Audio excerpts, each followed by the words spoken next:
لله رب العالمين الحمد لله الذي خلق السماوات والأرض وجعل الظلمات والنور لن تبور لمن يشاء ذكورا أن لن يهور الحمد لله الذي أنزل على عبده الكتاب ولم يجعل له عوجا الحمد لله الذي له ما في السماوات وما في الأرض وله الحمد في الآخرة وهو الحكيم الخبير الحمد لله فاطر السماوات والأرض نسورة بيرني الرحمن الرحيم تلو ملك يوم الدين قالوا نفقد سواء الملك ما كان ليأخذ أخاه في دين الملك يسبح لله ما في السماوات وما في الأرض الملك ملك النار إيا يوم الدين إياك نعبد إلهك نعبد أصنام وإياك تلو نستعين دين اهدنا وهدنا إنا هدنا صراط المستقيم وكم سابيو لا تودن له صراطك المستقيم وهديناهما صراط المستقيم صراط الذين صدق بنكم ساديني لأنعمت عليهم آيات غير المغضوب تلو كو غافر ذنبي عليهم ولا الضالين كو ديا كو شا تكوس كو ترى سورة البقرة تلو مدنية كذن وهي قيد 285 آيات بسم الله الرحمن الرحيم وقب كدن ألف لام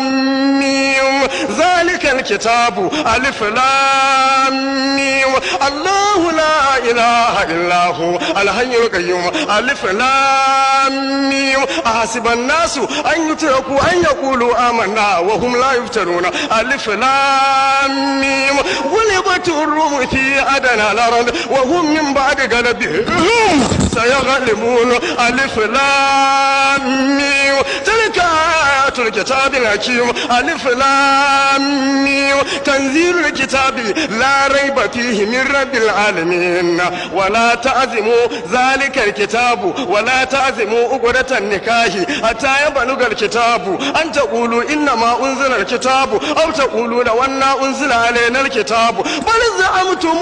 أن لن نجعل لكم موعدا أن لن نجمع عظاما ووضع الكتاب وما كنت ترجو أن يلقى إليك الكتاب وأشرقت الأرض بنور ربها ووضع الكتاب وكذلك أوحينا إليك روحا من أمرنا ما كنت تدري ما الكتاب لا ريب فيه ربنا إنك جامع الناس ليوم لا ريب فيه فكيف إذا جمعناهم ليوم لا ريب فيه الله لا إله إلا هو ليجمعنكم إلى يوم القيامة لا ريب فيه كتب على نفسه الرحمة ليجمعنكم إلى يوم القيامة لا ريب فيه أولم يروا أن الله الذي خلق السماوات والأرض قادر على أن يخلق مثلهم وجعل لهم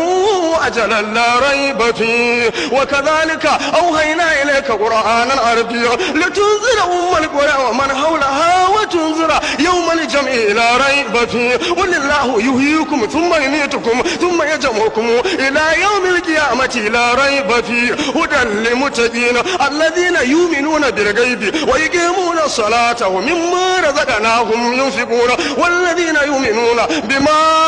أنزل إليك وما أنزل من قبلك وبالآخرة هم يوقنون أولئك على هدى من ربهم وأولئك هم المفلحون ولتكن ولتاتي ولتنظر منكم أمة يدعون إلى الخير ويأمرون بالمعروف وينهون عن المنكر وأولئك هم المفلحون والوزن واقيموا الوزن يومئذ الحق فمن ثقلت موازينه فأولئك هم المفلحون فالذين آمنوا به وعزروه ونصروه واتبعوا النور الذي أنزل معه أولئك هم المفلحون لكن الرسول والذين آمنوا معه جاهدوا بأموالهم وأنفسهم وأولئك لهم الخيرات وأولئك هم المفلحون فإذا نبغ بصور فلا أنساب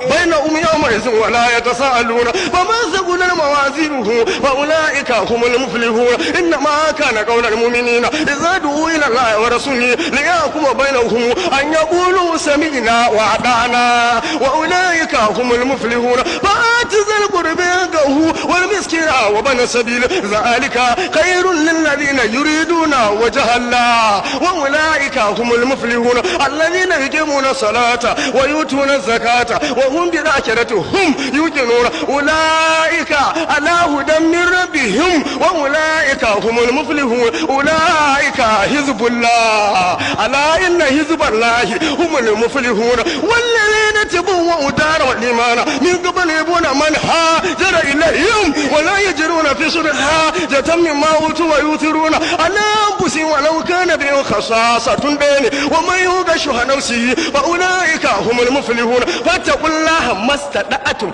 واسمعوا وأطيعوا خيرا لأنفسكم ومن يوق شح نفسه فأولئك هم المفلحون إن الذين كفروا سواء عليهم أنذرتهم أم لم تنذرهم لا يؤمنون ساهدوا